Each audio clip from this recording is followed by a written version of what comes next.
Hi everybody, my name is Shannon. Welcome to my channel, Another Yarn. Thank you so much for joining me today. I greatly appreciate it.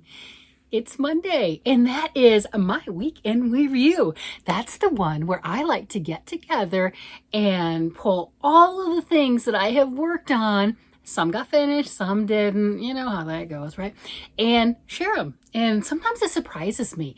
And what I mean by that is there are weeks where I'm like, I didn't do anything. I just, you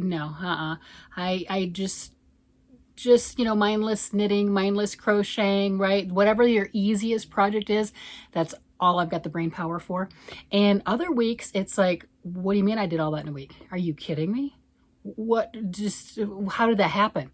You know, so I don't know, this is a combination of both of those because again, honestly, I really didn't think that I had so much done, but then I kind of got on a tear with the Mystery Yarn Challenge yarn.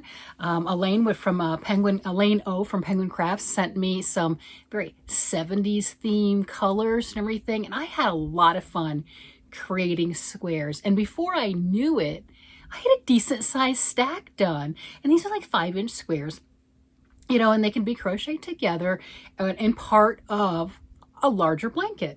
This is what I've got, 8 or 9. I don't know how many I have. I probably miscounted, but I have some, right? And I was just having fun. Whoops, there.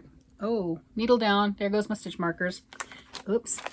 But you know, I was having a lot of fun making these, and they're done, but they're not. And you know why I say that? That's not done. No.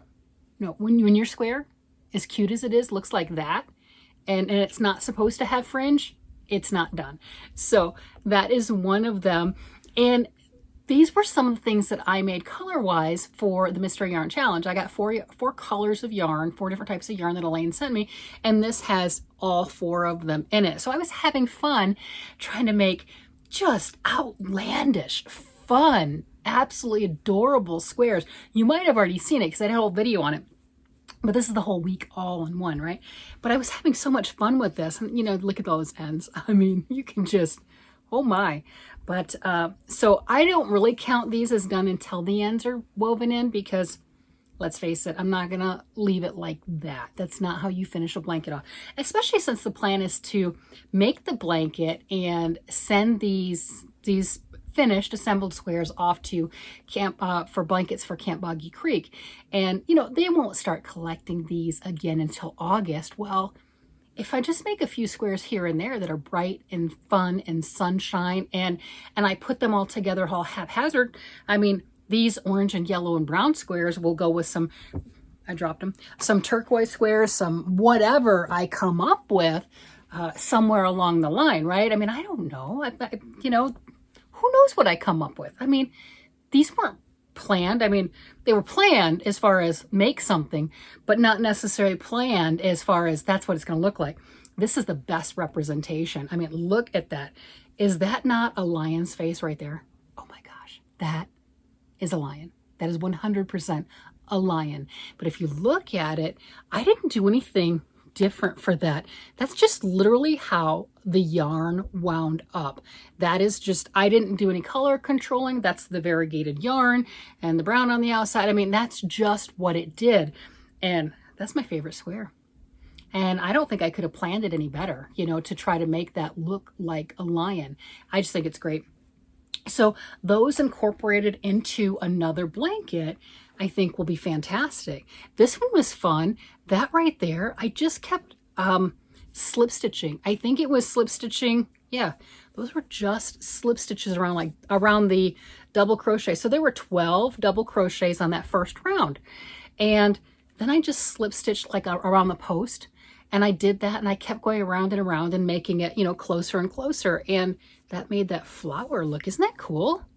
Here you guys can get a good close-up of that. So I was just practicing, having fun, not really practicing, just playing, just seeing what I could do.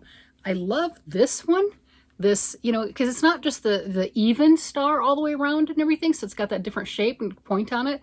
I think that is adorable, just the 2 colors. And you can see how I carried my yarn in the back, but putting in the bobbles, and then these are post stitches, and I just thought that was fun. Another one that has all the colors in it, and that kind of raises up. And I agree that does look kind of like a daffodil, but it raises up a little bit, gives it three-dimensional. I did end up with a lot of yarn ends because when you're using 4 colors, you're going to have 8 ends. It's just how that works, a beginning and an end of each color. So that'll take a while. It will. It'll be one of those sit down for about an hour or so. And this one is going to be a cute lion of some sort. So I'll embroider eyes and probably a nose on this one. Not really sure, but I will embroider something on that to finish this one off.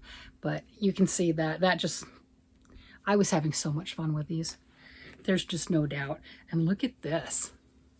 Did a little overlay on that one. That's the front. You can see what the back looks like. So I'll have to do some creative weaving in to where it can be reversible and it'll be just adorable. And I really like that. Just some fun, having fun doing something different. You know, have a few minutes, make a square, no big deal. Maybe by the end of the year, you'll have enough to do something with it. That's my goal anyway. So those were the first things. And that's actually quite a bit. I mean, how many do I have? I thought I said 9, but I don't really know. 1, 2, 3, 4, 5, 6, 7, 8. Yeah, there's 9. So that's kind of cool. 9 squares. That's a good little start. So that took some time, but really happy with that. So that's my own internal knit along, if you want to call it that. Okay, I use the term knit along universally for knit along, crochet along, make along. I just said knit along. Hello. Each one of these is crochet. Okay, I do know the difference. One is a bent hook and the other one are pointy needles. I got it. I've learned this over the years. I have that information.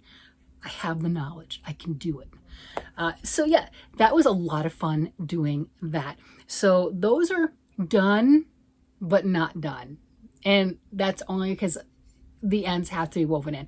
If it were a stuffed animal of some sort and you could just pull them from the inside, I don't necessarily weave in ends for stuffed animals. I mean, I make sure that the ends aren't going to work themselves out, but it's not like I weave them in really diligently and clip the ends really, really close. You put that end somewhere on the inside of the animal. That's how that goes. And then if you've seen some of the shorts and everything, you saw where I was doing some teasing on a stuffed critter that I was working on. And some people guessed it. Oh yeah, that's right. I made the hippo. Absolutely adorable. This one is a crochet safari animal, something like that. I think it was. I got the book as part of the Kindle Unlimited subscription. I had it for a couple months and I might get it again, but I canceled it for now. And then I'll continue to peruse what titles that Kindle has available and I'll decide. It's $11.99 a month. If you're not using it a bunch, that's a lot of money. If you're using it and you get joy out of it, I'm not judging. You do you. It was a lot of fun. So this is one of the books and I had to make it really fast because my subscription was going to be expiring soon and I knew that. And so I got it done. I did not do all the screenshots or anything like that, so I don't have the pattern saved. So this is it. One and done. There's my cute little guy right here. I mean, could I make another one just by looking at this one? To an extent, yes, I could. Would it be the exact? No, it wouldn't, but it'd be close. You'd still be able to recognize it as a hippo. And I thought it was really cute because the hippo, the pattern, was in all these pastel colors. You had a nice light pink, you had a nice light soft yellow, you had this color, and you had a lavender, and you had all the 4 hippos standing together. So I thought it was adorable that I used one of the colors in the book, in the actual pictures and everything, and lay the tail. Isn't that cute? I mean, just so thrilled with it. Absolutely adorable. My husband really likes it. Granddaughter approved. She was over earlier and I said, this one's Papa's. So then she's 14 months. So she wanted it, but she wanted it to give to my husband. So she went and she gave it to Papa. So I thought that was adorable. So here's my hippo. So, you know, in that context, you know, this is definitely a finished project. The 9 squares, I don't know if you count that as 9 individual projects because they do stand alone, or if it's one project, you know, done 9 times. I don't know, but I did it. Yeah. So those 2 right there. So that was pretty fun to get that. And then if you're following along with me for the squares, I have been doing squares. Our Poent, I don't know. I know I'm massacring the name. I get it. But Anne Regourd has put out, she's going to be putting out 52 squares throughout the year, then and one a week. That's how that goes, one a week. And square number 12 will be, by the time this goes and everything, you should be able to go and download that. But this one right here, I went back, instead of doing square 11, I missed square 3. I owned it, but I didn't make it because that was before I started making them. So I went back, and this one's square 3. And I'm not gonna lie, I think this is my favorite one. This one's not blocked yet anyway, and it just lays so beautifully, and I love the design that is involved with that. And my squares were about 16.5 inches square. I can get 2 squares out of 1 skein of Joann Big Twist yarn. So that's really nice, keeps it pretty economical. I'm not sure how I'm going to attach these. I was thinking about making 4 squares the same color and then attaching those with something in between them. I haven't decided what I want to put in between. I really like the idea of mixing crochet with knit. So trying to do some strips, maybe granny squares or some type of block, not really sure what type, you know, and maybe not even like, I'm using granny square as like a universal term for a square, not necessarily the 3 cluster granny square, but a decorative block, and doing some form of decorative blocks all the way around to where each one of these is framed, and finishing it off that way, and possibly making it more towards a rectangle as opposed to a square. I'm really odd. I want my rectangle as opposed to a square. I don't understand. It creates more work and more frustration, but that's what I'm going with. So this is number 3, and this is actually a lot. If you think about it, it's a half a skein of the Big Twist knit up, and doing that in the 1 week time period along with everything else. That's actually pretty good. I'm not sure. So far I'm having an absolute blast making these once a week.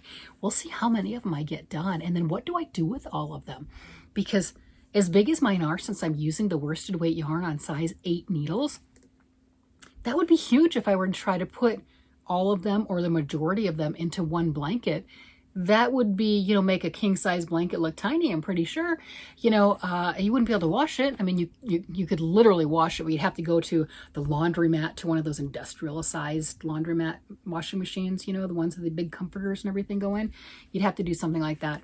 So I'm liking the idea of breaking it up and using the squares as components into other blankets, and maybe matching some smaller squares with it and coming up with something creative, each one being its own unique design. Like I said, I like the idea of making 4 squares in the same color and using that and then the crochet elements around it, but maybe make it just 4 different color blocks. I mean, I'm sure I'll do both. You know, as I continue on, I believe this is square number 6. So pretty sure, yeah, I have 5 down there, I think. Yeah, so this is, I think, square number 6. So, you know, I've got a few that I can start working with now and laying them out and playing with those designs. The other thing too, like I said, I really enjoy this design. Anne Regourd, she also expands the pattern out, and you can see all the design elements and the way the yarn moves and everything with the pattern motifs in there, the features in it. So she expands that out to where you can make it into, if you choose to, since, you know, obviously a square is just comprised of 4 triangles, right? So you can continue on with the triangle and make this into a very large triangular shawl if you want to, or you can do it just like this and then follow the patterns where she has it expanded out and charted to where you could make a square blanket, which would be a lot of fun, right? You know, and obviously each round gets bigger and bigger, so your needles, make sure you have big enough needles to accommodate that. But it's a lot of fun, just enjoying all the different aspects of that. So evidently, I'm just going to be stuck doing squares all year long. That's all there is to it. If you've not checked out Jackie from Crochet ADHD, she has her make along for Hip to Be Square. If you're making 2 squares, 2, you don't have to do like me and be all crazy, right? Because I got the 9 that, see, these all count. These count. They're squares. They count. There's no size limit, by the way. You don't have to make these big monstrosity pillow squares, right? But it's just 2 squares a month. And then she's got lots of different ways that you can let her know that you've done these things. You can email her.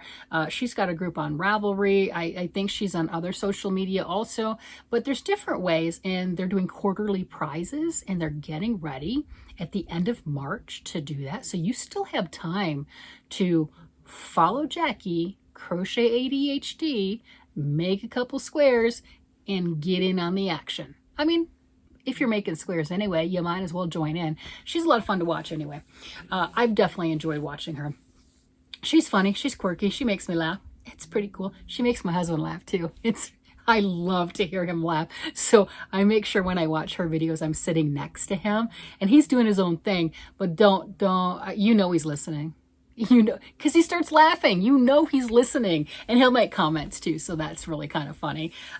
We were watching another video. I say that he's not really watching, but he's listening. And I had another video and they were opening up something and he just out of the blue said, "Don't pull a Jackie." I mean, that was hilarious. Jackie had inadvertently snipped a strand of yarn on a hank of yarn that she had gotten in a mailer. And so that's been the running thing. So for my husband to make that comment, I was cracking up. Anyway, she fixed it and it was beautiful. She made a gorgeous shawl. She fixed it. It's no harm. It's okay. But it was just kind of funny that he's the one that said that. You know, he's quirky. I finished something else this week. Can you believe it? I mean, it was close. It was close. You know, does this give you any clue? Can you hear that? Can you hear that? I don't know. It's an old sock. It's clean. It's clean. It just doesn't look clean, right? Because it's an old sock. And then, see, I seamed the end up. Why would I sew it? I have crochet thread and sharp pointy crochet hooks, so good enough. But yeah, if you can hear that, that's beans. That's beans. You know what I need that for? That's right. Guess what I finished? Oh yeah, I finished my very first emotional support chicken. This is the emotional support chicken that I have promised to my daughter, my very first one. I think that is adorable. I don't know how big I expected it to be, but this is bigger than I expected it to be. I don't know why. I thought it was going to be smaller. I used, it's called Gina. It's a Cascade yarn Gina. It's a worsted weight yarn. I knit this on size 5 needles. This is a paid for pattern called the Emotional Support Chicken. And got little safety eyes right there.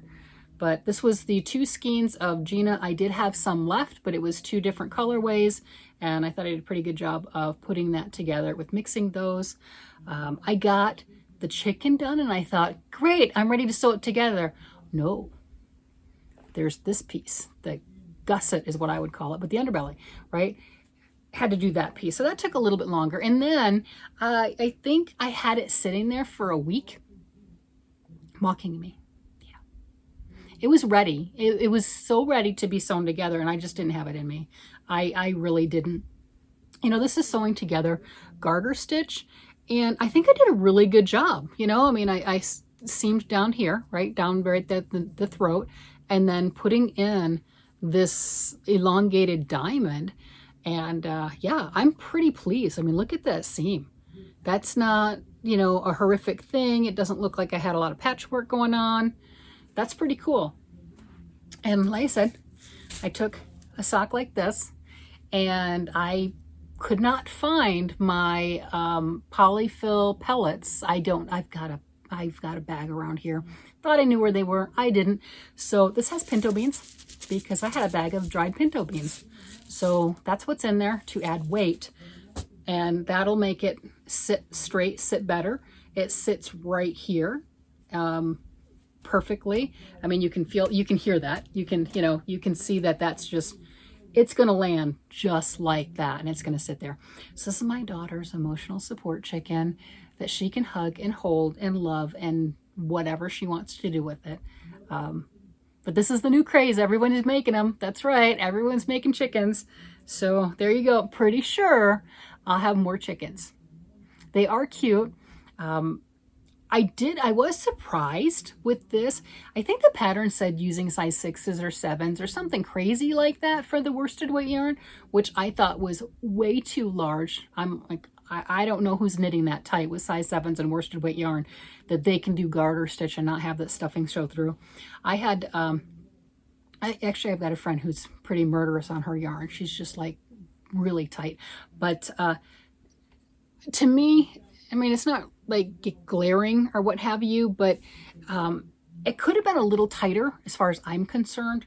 I didn't want to stuff it much fuller than this, you know, really getting a lot of excess stuffing in there, because I thought the stitches would have really pulled apart a little bit more, especially being in garter stitch. So I don't know if I make it again with this type of yarn or what have you, I might go down to 4s. I might go down to a smaller needle just to make it a little bit more tightly woven.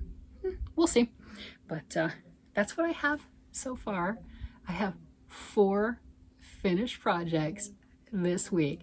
I mean, this one I almost feel like it was cheating because it was just sewing it together, but well, that and making that. I had to sew it together and then make the little red parts, the wattle and the comb.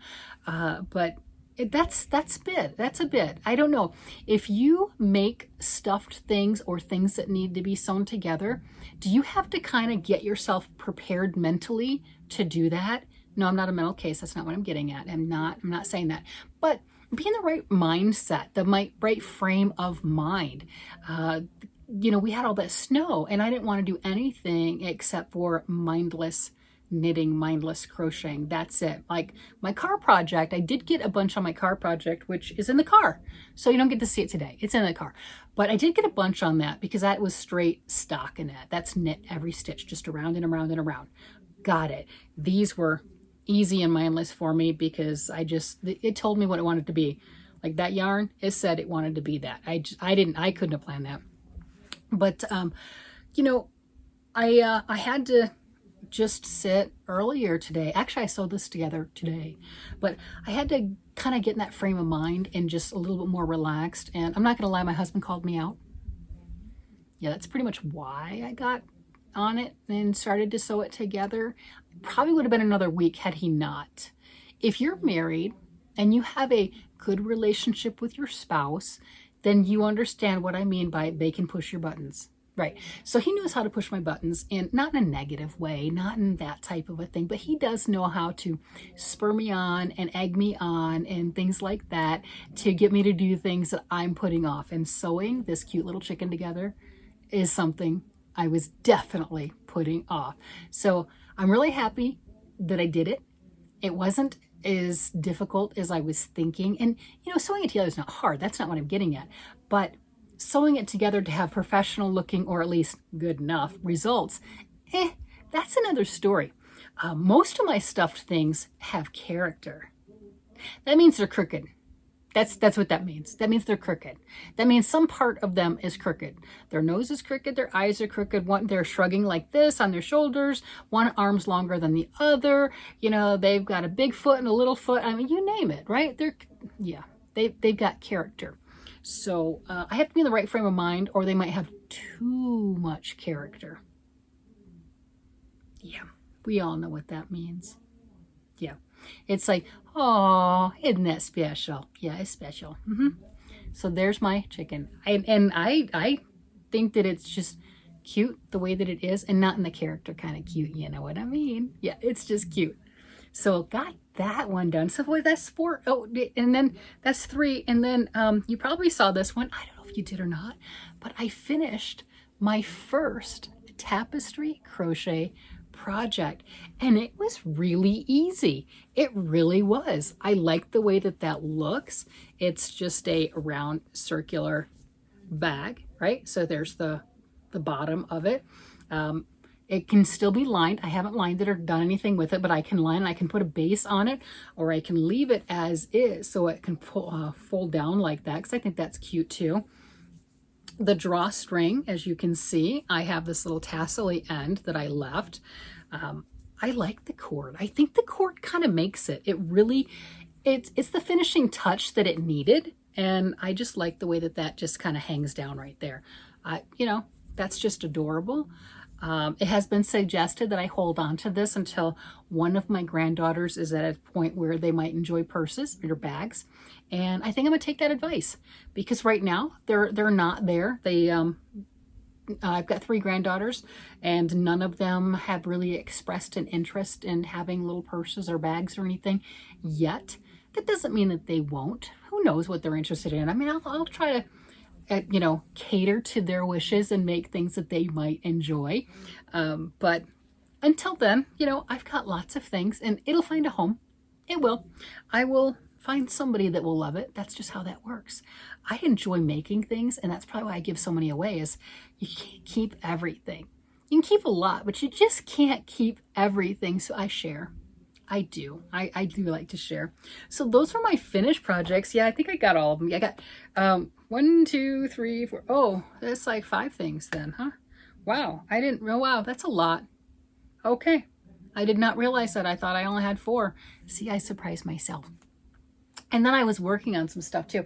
You may or may not have already seen, it was cold. Colorado, we got so much snow. I mean, driveways and everything are melted now, especially if you shoveled them before. They're fine. You know, everything's melted off. Well, not the grass area, but you know, it's passable and what have you. For getting the feet of snow that we got, you'd be surprised that we actually got feet of snow. So I worked on my blanket. And on the last Monday, when I showed off my husband's blanket, I was in here. I was in this maroon, it's called a Merlot, charcoal Merlot. It's a Lion brand Fair Isle Wool Ease is what this yarn is right here. And I was right about here. And then I finished all of this. So got a lot of progress done on this when I didn't want to do anything difficult. This is just a simple basket weave. It's 10 stitches knit, 10 stitches purl, and then across, and I'm doing 10 rows on top of each other, 10 by 10. There you go. And then I switch. So not a difficult pattern at all. And then I've got, what is it? Garter stitch on the edge. That's what that is. So this right here, it was so nice to snuggle underneath. It felt great. It was wonderful to just be cuddled. My only regret was it wasn't quite long enough because it's not done, which makes sense, you know, but I was curled underneath it. Yes, I was. So I do have quite a bit more to do, depending on, as I get closer to the size. This could be about half done. I'm not positive. It's for my husband, and it really depends on how big he wants it. We've talked about making it 90 inches long. We'll see when I get to the 70 something inches. He's 6'1", but when I get to that 72-inch range, if he's comfortable with that, he wants it to where it can go under his feet and pull all the way up. But I was thinking, yes, he's 72 inches tall, but if he has it here, because you know, he's not a child, he's not going to have over his head and his feet at the same time. So if he has it here and it's 72 inches, that gives enough to kind of tuck under the feet, maybe. What do you think? Think I can get away with 72 inches? Or do I really have to go to the 90? I don't know, or somewhere in between. But I've got plenty of time to figure that one out. And I will be draping, I've draped it on him a couple of times. He really likes it. But I'll be draping this on him that he can kind of snuggle up against and everything and just enjoy. So we'll get that done. That will be very, very nice. One of the things he was very happy to see me working on, it doesn't look any different from last time you saw it, but it is his sweater right here. This is... yarn's still attached over there, but this is the body of his sweater. My yarn is still attached. I'm making a mess. Can't do that. But that's the body of his sweater. And this is Arcane Fibre's Saint Nick colorway, but the body is now done. So it's just a big tube. The whole thing is going in a raglan. So, you know, I'm right here with it. And then the sleeves, you can see even this sweater has a raglan right here. Then the sleeves right here, I've got to attach. I do have, let me see if I can grab one of them.